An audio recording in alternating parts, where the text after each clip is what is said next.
మిత్రులారా, first casualty in the war is truth అని ఒక సామెత ఉంది.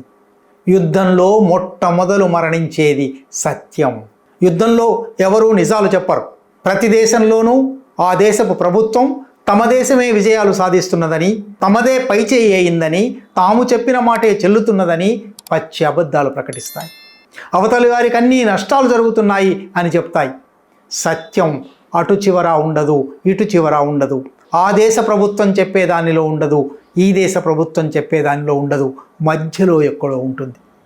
సరిగ్గా ఇప్పుడు ఇరాన్ మీద ఇజ్రాయెల్ అమెరికా సాగిస్తున్న యుద్ధంలో కూడా తాజాగా అమెరికా అధ్యక్షుడు డొనాల్డ్ ట్రంప్ యుద్ధాన్ని ముగించడానికి చర్చలు జరుపుతున్నాను, ఈ చర్చలు నిర్మాణాత్మకంగా ఫలవంతంగా జరుగుతున్నాయి, ఈ చర్చల దౌత్యం సజావుగా సాగడానికి 5 రోజుల పాటు దాడులు జరపకూడదని ఆదేశించాను, అమెరికా వైపు నుంచి ఇజ్రాయెల్ వైపు నుంచి దాడులు జరగవు అని అన్నారు. కానీ వాస్తవంగా ఇప్పుడు మనం ఇది మాట్లాడుకుంటున్న క్షణాన కూడా ఇరాన్ మీద ఇజ్రాయెల్ దాడులు జరుగుతున్నాయి, అమెరికా దాడులు జరుగుతున్నాయి.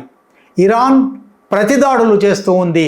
కనుక పశ్చిమాసియాలో యుద్ధం డొనాల్డ్ ట్రంప్ చెప్పినట్టుగా ఆగిపోలేదు, తాత్కాలిక విరామం కూడా జరగలేదు. ఇప్పటికీ మరణాలు సాగుతున్నాయి, ఇప్పటికీ ఆస్తి నష్టం సాగుతున్నది, ఇప్పటికీ సైనిక చర్యలు ఆగలేదు.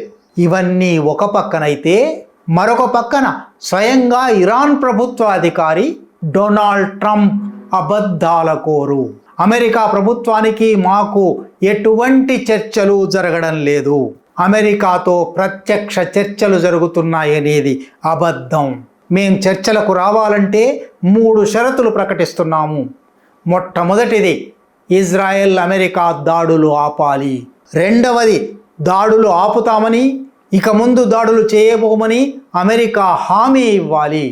3, ఈ 3 వారాల యుద్ధంలో ఇరాన్కు జరిగిన నష్టాలకు పరిహారం చెల్లిస్తాము అని అంగీకరిస్తే అప్పుడు చర్చలకు వస్తాము అని ఇరాన్ నిర్ద్వంద్వంగా ప్రకటించింది. అటు చర్చలు జరుగుతున్నాయి, వాటి వల్ల సానుకూల ఫలితం వచ్చింది అని డొనాల్డ్ ట్రంప్, చర్చలు జరగడమే లేదు, చర్చలు జరగాలంటే ఫలాని షరతులు ఉండాలి అని ఇరాన్.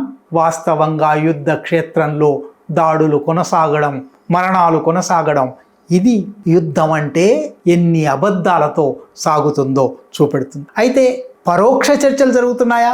ఇది కూడా చాలామందికి సందేహం రావచ్చు. ఈజిప్ట్, తుర్కీ, పాకిస్తాన్ ఈ 3 దేశాల ప్రభుత్వాల మధ్యవర్తిత్వం ద్వారా పరోక్ష చర్చలు జరుగుతున్నాయి అని వార్తలు వస్తూ ఉన్నాయి. ఈ వార్తలను ఇరాన్ ఖండించలేదు, అమెరికా ఖండించలేదు. సరిగదా, అమెరికా డొనాల్డ్ ట్రంప్ కొందరి పేర్లు కూడా చెప్పాడు, ఈ ఫలానా వాళ్లతో మేము దౌత్యం నడుపుతున్నాము అని. కానీ డొనాల్డ్ ట్రంప్ ఎవరెవరి పేర్లు చెప్పాడో వాళ్ళందరూ మాకేమీ సంబంధం లేదు, మేము చర్చల్లో లేము, మేము పాల్గొనలేదు అని ప్రకటించారు. అంటే యుద్ధంలో కేవలం బీభత్సం మాత్రమే కాదు, హత్యలు, మరణాలు, ఆస్తి నష్టాలు మాత్రమే కాదు, సత్యం హత్య చేయబడుతుంది. సరే, దీని తర్వాత లేదా ఈ క్రమంలో ఇరాన్లో ఏం జరగబోతుంది? ఒకవైపు వేలాది మంది మరణించడం, వేలాది ఆస్తులు నష్టం జరగడం. ఇది ఇలా ఉండగా ఇరాన్ ప్రభుత్వం నిజానికి ఆ దేశంలో ప్రజల మీద, ప్రత్యేకించి స్త్రీల మీద ఒక నిరంకుశమైన పాలన, మతోన్మాద పాలన సాగుతుంది అని ప్రపంచ ప్రజాభిప్రాయం ఉండగా ఈ యుద్ధం వల్ల ఈ ప్రభుత్వాన్ని సమర్థించక తప్పని, అమెరికన్ దాడులను, ఇజ్రాయెల్ దాడులను వ్యతిరేకించడానికి ఈ ప్రభుత్వం ఎంత చెడ్డదైనా దీన్ని సమర్థించవలసిందే అనే ఒక స్థితికి ఇరాన్ ప్రజలు నెట్టబడతారు. ఈ యుద్ధం అమెరికాకు మేలు చేయడం లేదు, వేల కోట్ల రూపాయల నష్టాలు జరుగుతున్నాయి. ఇజ్రాయెల్కు మేలు చేయడం లేదు. టెల్ అవీవ్ మీద, రాజధాని మీద బాంబు దాడులు జరుగుతున్నాయి.